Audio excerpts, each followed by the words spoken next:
नमस्कार, मैं हूं मनोज सैनी और हमारी खास पेशकश बहस गरम है में आपका स्वागत है।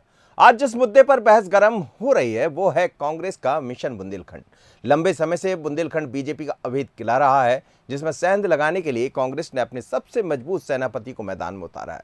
पूर्व सीएम दिग्विजय सिंह इन दिनों बुंदेलखंड दौरे पर है, जिस पर अब सियासत भी गर्मा रही। आज चर्चा इसी पर करेंगे, लेकिन इससे पहले देख लेते हैं इस खास खबर को।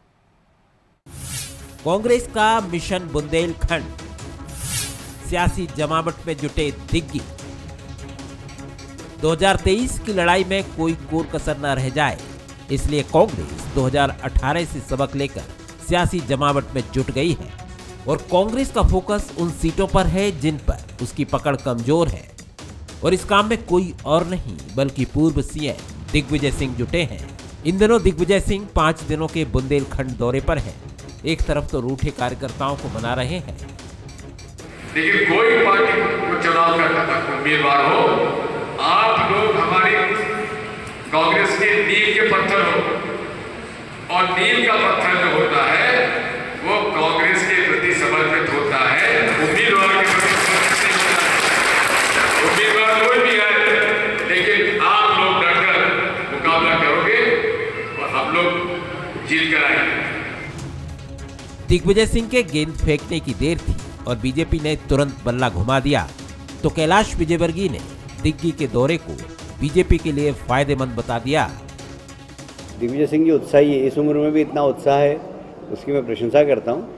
पर परिणाम उनको भी मालूम और हमको भी मालूम और आपको भी मालूम है कि वो कितनी भी मेहनत कर ले, कांग्रेस इस प्रदेश में आएगी नहीं, क्योंकि कांग्रेस के प्रति लोगों को कोई विश्वास नहीं रहा।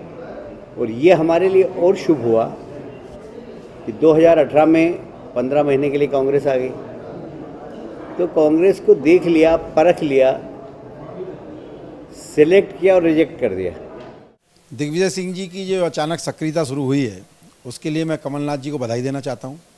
वो ऐसे व्यक्ति को जरूर एक एक सीट पर भेजें, 230 सीटों पर भेजें, क्योंकि उन्होंने खुद कहा है वो जहाँ जाते हैं वहाँ वोट कट जाते हैं कांग्रेस के।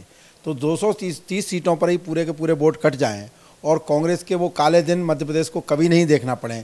ऐसी अगर कोई योजना कमलनाथ जी ने बनाई है तो मैं उनको बहुत बधाई देना चाहूँगा। कोई तो जड़ों में मट्ठा डालता है, दिग्विजय सिंह तो वो चीज़ है कि जिस पेड़ के नीचे बैठेंगे उसकी जड़ में तेजाब डालेंगे। बुंदेलखंड के बहाने ही सही बीजेपी अपने सॉफ्ट टारगेट दिग्विजय पर हमलावर है, तो दिग्विजय भी सियासी विषाद बिछाने में जुटे हैं, क्योंकि दोनों ही पार्टियां जानती हैं कि एक एक सीट के क्या मायने हैं। Bureau report, Bansal news. नमस्कार, मैं हूं मनोज सैनी। तो आप देख रहे थे हमारी खास पेशकश को, लेकिन सवाल यही है क्या दिग्विजय सिंह जिस तरह से बुंदेलखंड के दौरे पर, बुंदेलखंड से पहले वो चंबल ग्वालियर भी गए थे, और दिग्विजय सिंह वो व्यक्ति है जो जमीन की बात भी जानते हैं, जमीनी नेताओं को भी जानते हैं, और जहां जो कमियां हैं उसको भी जानते हैं, लेकिन पक्ष विपक्ष दोनों को छोड़ते नहीं है। जहां भी जरूरत पड़ती है उसको अपने अंदाज में काम करते हैं। जाहिर है भारतीय जनता पार्टी तो हमेशा चुनावी वोट पर रहती है, तमाम भारतीय जनता पार्टी के लीडर इन दिनों दिखाई भी दे रहे हैं, लेकिन ऐसे में दिग्विजय सिंह की तैयारी क्या बीजेपी की मुश्किल बढ़ाएगी या फिर घटाएगी? आज समझते हैं। मेरे साथ 2 मेहमान जुड़ रहे हैं। ब्रजगोपाल लोहिया जी हैं, भारतीय जनता पार्टी के नेता, बीजेपी नेता, और साथ ही विक्की कोंगल जी है, कांग्रेस के नेता। आप दोनों मेहमानों का बहुत स्वागत है। विक्की, मैं देख रहा हूँ लगातार दिग्विजय सिंह जी काफ़ी इस समय दौरे कर रहे हैं, और पिछली बार भी हमने देखा था संगत में पंगत जैसे कार्यक्रम उन्होंने किए थे, और 2018 में आपकी सरकार की वापसी भी हुई थी। भले जो भी कहा जाए, लेकिन उनका काम करने का एक तरीका सलीका है। पर बीजेपी ये हमेशा कहती है कि वो जहाँ जाते हैं, जहाँ जहाँ उनके पैर पड़ते हैं, उसका लाभ उनको मिल जाता है। देखिए मनोज जी, आपने अपने पैकेज की शुरुआत में जिस प्रकार से कहा कि दिग्विजय सिंह जी जनता की भी और कार्यकर्ताओं की भी और ज़मीनी नब्ज को पहचानने वाले नेता हैं, और इसी बात को आगे बढ़ाते हुए मैं कहता हूं कि भारतीय जनता पार्टी जो निरर्थक बातें कर रही है, भारतीय जनता पार्टी को मैं याद दिला देना चाहता हूं कि मध्य प्रदेश में दिग्विजय सिंह जी की 3300 किलोमीटर की नर्मदा यात्रा करने वाले वे एक महान संत के रूप में उभर कर आए थे। पूरे नर्मदा अंचल में से लेकर जहाँ जहाँ माँ नर्मदा का प्रभाव है, उन सीटों पर क्या हुआ था, मैं 2018 में भारतीय जनता पार्टी के महान नेताओं को मैं याद दिला देना चाहता हूँ। प्रत्येक सीट पर कांग्रेस पार्टी का वोट प्रतिशत बढ़ा था और उसके बाद संगत पर पंगत हो, चाहे आज उन्होंने दोबारा समन्वय की कमान अपने हाथों में संभाली है। माननीय दिग्विजय सिंह जी कार्यकर्ताओं के फेवरेट लीडर हैं, कार्यकर्ताओं के पसंदीदा राजनेता हैं जो कि कार्यकर्ताओं से सीधा संवाद करते हैं। 10 साल वे इस प्रदेश के मुख्यमंत्री रहे और लगभग 10 साल वे प्रदेश कांग्रेस के अध्यक्ष रहते हुए भी उन्होंने पूरे अविभाजित और विभाजित दोनों मध्य प्रदेशों के एक एक जिले और एक एक गांव तक में उन्होंने उनका सीधा संवाद है कार्यकर्ताओं के साथ में, नाम लेकर कार्यकर्ताओं को बुलाते हैं। और आज जिस सागर में जिस सागर जिले के दौरे पर हैं दिग्विजय सिंह जी, इस सागर का हमें भी याद है कि एक दिवंगत जिलाध्यक्ष राजा जी जो थे वहाँ के दिवंगत जिलाध्यक्ष, वे सामने दम तोड़ते रहे हार्ट अटैक से, लेकिन भारतीय जनता पार्टी की सभा जो है वहाँ रुकी नहीं थी, सभा जारी रही जी। इस बात को वहाँ जनता नहीं भूली है, कार्यकर्ता नहीं भूले। तो दिग्विजय सिंह जी से अपना कंपैरिजन करना बंद करे भारतीय जनता पार्टी। दिग्विजय सिंह जी जाकर बुंदेलखंड की उन तमाम ज़मीनी समस्याओं को उजागर कर रहे हैं जनता के बीच में, आप लोगों के माध्यम से, प्रेस के माध्यम से, जिन समस्याओं को भारतीय जनता पार्टी चाहती ही नहीं थी उजागर होने दें। ठीक है, चलिए मेरे साथ ब्रजगोपाल जी जोड़। ब्रजगोपाल जी, आप भले कुछ भी कहें, लेकिन हमने देखा है दिग्विजय सिंह जी, जैसा विक्की खोंगल भी बात कर रहे थे कि 2018 में उससे पहले वो नर्मदा परिक्रमा कर रहे थे। आपने भले कहा हो, लेकिन वो जहाँ जहाँ से गए वहाँ से बीजेपी को तो नहीं पर कांग्रेस को अच्छा प्रतिसाद मिला। अब एक बार फिर वो ऐसी 66 सीटों पर जाने की तैयारी में है या जा रहे हैं जहां से लगातार हार मिलती रही है। आप भले कहते रहें कि वो जाएंगे और पुरानी बातों को आप दोहराएंगे, लेकिन रिजल्ट तो 2018 के सामने थे। देखिए मनोज जी, पहले ये समझिएगा कि दिग्विजय सिंह ये हमारे तरफ से उठाए, दिग्विजय सिंह जी स्वयं है कि मैं चुप रहूंगा क्योंकि धीरे से कांग्रेस वोट घटते, ये मैं नहीं कह रहा या मेरी पार्टी नहीं, कांग्रेस पार्टी भी नहीं कह रही है, स्वयं दिग्विजय सिंह। ब्रजगोपाल जी, आप फोन पर बात करेंगे तो बेहतर होगा, मुझे आवाज आपकी ठीक नहीं मिल रही जी। इसकी सरकार नेशनल मीडिया पर कांग्रेस के राष्ट्रीय नेता ये कह रहे थे कि कमलनाथ जी की जो सरकार है वो दिग्विजय सिंह जी के कारण गिरी। ये कांग्रेस के लोग कह रहे हैं, मैं नहीं कह रहा हूं। आपको याद होगा कि दिग्विजय सिंह के सामने जब माइक आया तो कांग्रेस के मीडिया विभाग के राष्ट्रीय अध्यक्ष जयराम रमेश जी ने हाथ से उस माइक को हटा दिया। तो दिग्विजय सिंह जी के बोलने से किसी समस्या कम से कम भारतीय जनता पार्टी को तो नहीं है। और मैं समझता हूं कि दिग्विजय सिंह जी जितना ज्यादा दौरे करेंगे, मध्य प्रदेश में एक पूरी पीढ़ी है जिन्होंने उनके शासन के दौरान इस प्रदेश में अंधकार देखा है, इस प्रदेश में गड्ढे ही गड्ढे देखे, सड़कें नहीं देखी हैं, तो शायद उनको वो भी याद आएगा। दूसरी बात जो आप आधा बात कह रहे थे कि जो नर्मदा की परिक्रमा दिग्विजय सिंह जी ने की है, वो नर्मदा जी की जो परिक्रमा की है उनमें जरा सीटों का हिसाब किताब कर लें। ये पिपरिया विधानसभा सीट है मेरे सामने, मैं तो नर्मदा खंड का ही रहने वाला हूँ जी। ये जैत की जो विधानसभा है, हमारे जबलपुर का जो क्षेत्र है, नरसिंहपुर में माननीय जालम सिंह जी की विधानसभा, मैं कितनी विधानसभा आपको मौखिक गिनवा सकता हूँ जो नर्मदा क्षेत्र की है, हरदा की है, हरसूद की है, कुंवर विजय शाह जी की है, और यहां से आप चलें तो बड़वानी तक। तो ऐसा नहीं है, इस बात को प्रचारित करने का काम कुछ लोग करते हैं, जैसे अभी विक्की खोंगल जी कह रहे थे कि वो तो एक संत हैं। तो देखिए, मैं आपसे फिर कहता हूं कि इस प्रचार से कुछ नहीं होना है, आपको ये बताना होगा कि हमने सरकार के दौरान ये बेहतर काम किए थे, और जनता काम के आधार पर वोट देती है, केवल इस आधार पर वोट नहीं देगी कि आपको कुछ लोग महिमा मंडित करने में लगे हैं। और ये महिमा मंडन कांग्रेस की जो संस्कृति है, इसी के कारण कांग्रेस आज इस स्थिति में है कि काम कुछ नहीं करना है, ये मान के चलते हैं कि महिमा मंडन से काम हो जाएगा। और एक और अंतिम बात मनोज जी मैं कहूंगा कि आपको याद हो कि दिग्विजय सिंह ही वही नेता है जिन्होंने 2003 में ये कहा था कि चुनाव काम करके नहीं जीते जाते, चुनाव मैनेजमेंट से जीते जाते हैं। तो ये जो मैनेजमेंट करने वाले लोग हैं, ये तुष्टीकरण करने वाले लोग हैं, ये अंधकारमय प्रदेश रखने वाले लोग हैं, ये गड्ढा युक्त रखने वाले लोग हैं, मैं नहीं समझता हूं कि इनके दौरों से कोई प्रभाव पड़ता है। और एक बात और बताओ, कमलनाथ जी को कितना पसंद करते हैं दिग्विजय सिंह जी, और कमलनाथ जी दिग्विजय सिंह जी को, ये आने वाला समय आपको और हमको सब दिखाएगा। अब आप तो यही कहेंगे सर, वो तो समय तो दिखाएगी, जनता के ऊपर छोड़ना ही चाहिए, चुनाव में तो जनता ही सर्वोपरि होती है। जी विक्की खोंगल जी, उन्होंने आपका हिसाब दे दिया, आपने कुछ कहा कि 2018 में जहां जहां से नर्मदा यात्रा गुजरी या उनकी परिक्रमा गुजरी, वहाँ से लाभ मिला था कांग्रेस को, लेकिन वो हिसाब किताब कुछ और बता रहे हैं।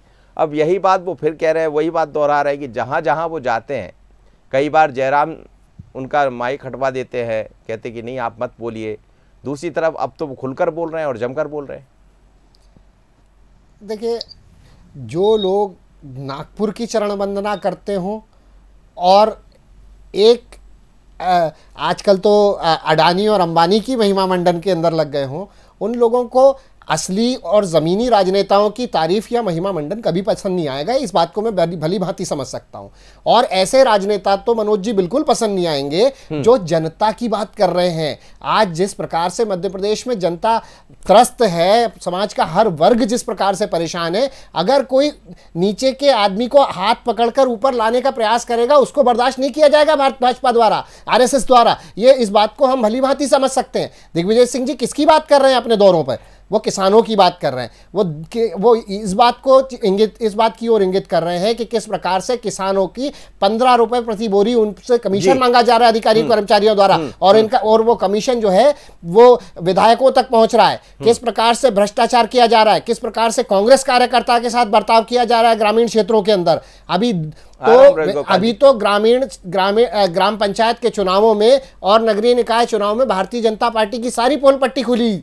किस प्रकार से 40-40, 30-30 लाख रुपए दे करके किस प्रकार से पुलिस प्रशासन और पैसे का दुरुपयोग कर करके इन्होंने लोगों को जितवाया, लोगों को अपनी ओर करने का प्रयास किया, जबरदस्ती लोगों के घरों में बुलडोजर चलवाने का कार्य किया हमारे कार्यकर्ताओं पे।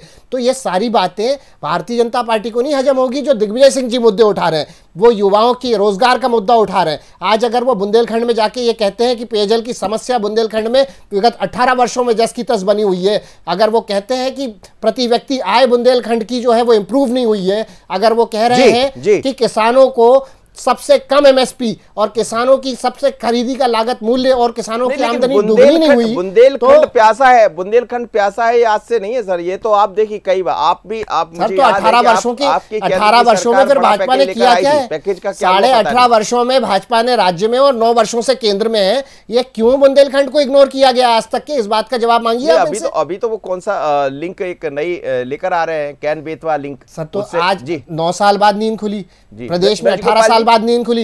ये सारी बातें तो पहले भी की जा सकती थी ना। और कैन बेतवा लिंक में तो माननीय कमलनाथ जी की हमारी सरकार ने भी महत्वपूर्ण योगदान दिया था, इस बात को भी हमें नहीं भूलना चाहिए। हम तो ये कह रहे हैं कि 18 वर्षों का हिसाब यात्रा निकाले, विकास यात्रा की तो पोल खुली है। दिग्विजय सिंह वही हिसाब करने निकले। चलिए ठीक है जी, ब्रज गोपाल जी बिंदी की बात कर रहे हैं ना।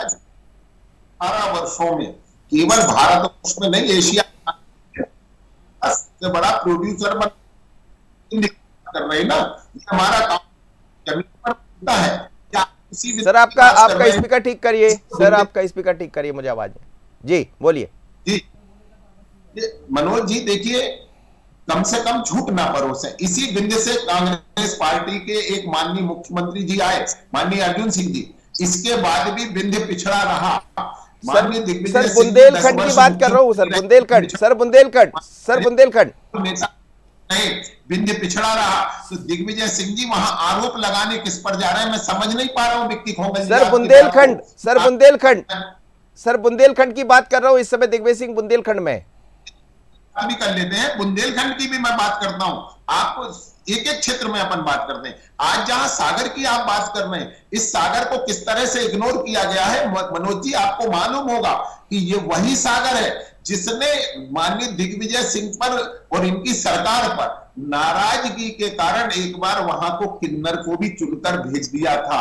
ये अविश्वास की पराकाष्ठा है लोकतंत्र में। और इस सागर को कितना उपेक्षित रखा गया होगा कि आप याद करिए कि जो 1993 तक कांग्रेस का गढ़ हुआ करता था बुंदेलखंड, आज वहां एक एक सीट के लिए कांग्रेस पार्टी को संघर्ष करना पड़ रहा है। और यह संघर्ष केवल इसलिए है कि 10 वर्षों में जो दिग्विजय सिंह जी की सरकार के थे, एक बूंद पानी का इंतजाम नहीं हुआ।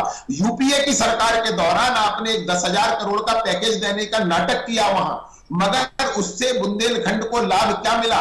कुछ भी नहीं मिला। उस बुंदेलखंड को वेयर हाउसिंग का हब बनाने का काम भारतीय जनता पार्टी की सरकार ने किया। केन बेतवा परियोजना आज भारतीय जनता पार्टी की सरकार के दौरान शुरू हो रही है। और वही बुंदेलखंड को जोड़ने वाले एक्सप्रेस वे 4 लेन मार्ग, ये भारतीय जनता पार्टी की सरकारों के दौरान बने। और वहां का चुनाव परिणाम बार बार आपको बताता है कि आपने बुंदेलखंड की किस तरह उपेक्षा की आपने। और केवल एक बुंदेलखंड की नहीं कि मैं आपको हर क्षेत्र में बता सकता हूं कि आपने महाकौशल के लिए क्या किया, आपने सेंट्रल के लिए क्या किया। ये बड़ा दुर्भाग्य है। परंतु एक बात मनोज जी, अपनी बात कहकर मैं खत्म कर दूंगा कि माननीय दिग्विजय सिंह जी जैसे ही जाएंगे किसानों के बीच में, उन किसानों को ये याद आ जाएगा कि ये वही मुख्यमंत्री हैं जिनके राज्य में एक पलेवा का पानी नहीं मिलता था, मोटर चालू होती थी और 5 मिनट में बंद हो जाती थी। आज वो किसान 24 घंटे, और मूंग की फसल इस बात का प्रमाण है कि हमने किसान को पानी दिया है कि अप्रैल में बोकर जून में काटकर जुलाई में बेचने की अगर क्षमता किसान में विकसित हुई है तो भारतीय जनता पार्टी और शिवराज जी की सरकार की देन है। वो किसान जान। चलिए सर, इतना यदि सब आपने किया है और दिग्विजय सिंह ऐसा करते हैं तो फिर तो निश्चित रूप से बल्ले बल्ले ही है भारतीय जनता पार्टी की। फिर चिंता क्यों, दिग्विजय सिंह के नाम पर ज्यादा चिंता हो जाती। हम तो हमेशा कहते हैं कि दिग्विजय सिंह जी जितना ज्यादा सक्रिय होते जाएंगे उतना बेहतर हमारे लिए काम करते जाएंगे। मैं आपसे फिर कहता हूं, दिग्विजय सिंह जी को जिस तरह का उनका व्यक्तित्व है, पूरे देश की जनता जिस तरह उन्हें जानती है कि ये तो मैनेजमेंट के लिए आते हैं, ये काम के लिए नहीं आते हैं। विक्की कोंगल जी, ये बात कई बार ये कहा जाता रहा और उस बात को बार बार दोहराया जाता है कि दिग्विजय सिंह ऐसा कहते थे कि चुनाव मैनेजमेंट से जीते जाते हैं, और फिर वही बात फिर सामने आ जाती है। हालांकि 2003 को गए, अब बरसों हो गए, 18 साल से भारतीय जनता पार्टी की सरकार है, बीच में आपकी सरकार भी आई और ये भी उन्होंने साफ कर दिया कि अगला चेहरा भी कमलनाथ का चेहरा होगा। लेकिन दिग्विजय सिंह के साथ जब 2003 जुड़ता है तो निश्चित रूप से कई बार कमलनाथ जी की तरफ से, मैं नहीं कह रहा, ये बीजेपी ये कहती रही, कमलनाथ खुद भी कहते हैं कि उनका वहाँ दौरा मत कराइएगा, वहाँ उनको मत पहुँचाइएगा। लेकिन इस बार ऐसी कौन सा निर्णय हो गया है कि सबसे आगे दिग्विजय सिंह? नहीं सर, देखिए दिग्विजय सिंह जी पिछली बार भी हमारे कैंपेन कमेटी के अध्यक्ष रहे और इस बार भी वे चुनावी दृष्टिकोण से उनको कमलनाथ जी ने ये दायित्व दी।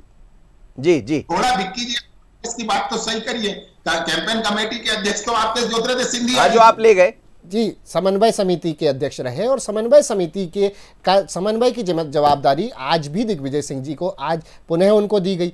तो यदि माननीय प्रदेश अध्यक्ष जी को, माननीय कमलनाथ जी को उन पर समन्वय के इस विषय पर, खासतौर से समन्वय के विषय पर यदि अगर उन्हें विश्वास नहीं होता तो वो उन पर दोबारा भरोसा कैसे जताते, पहला सवाल मेरा ये है। दूसरा सवाल मेरा ये है कि आज 15 महीने की कमलनाथ सरकार में क्या किसान इस बात को भूल गया कि 27 लाख किसानों का प्रदेश में, और बुंदेलखंड पर कितना फोकस किया किसान कर्ज माफी योजना में? लगभग 60,000 किसानों का तो मात्र सागर में, लगभग 45,000 46,000 किसानों का टीकमगढ़ में, छतरपुर में 40,000 के ऊपर किसानों का कर्जा माफ किया। हर एरिया के अंदर गरीब किसानों का, 2 लाख से नीचे वाले सारे किसानों का कर्जा माफ करने का काम किया।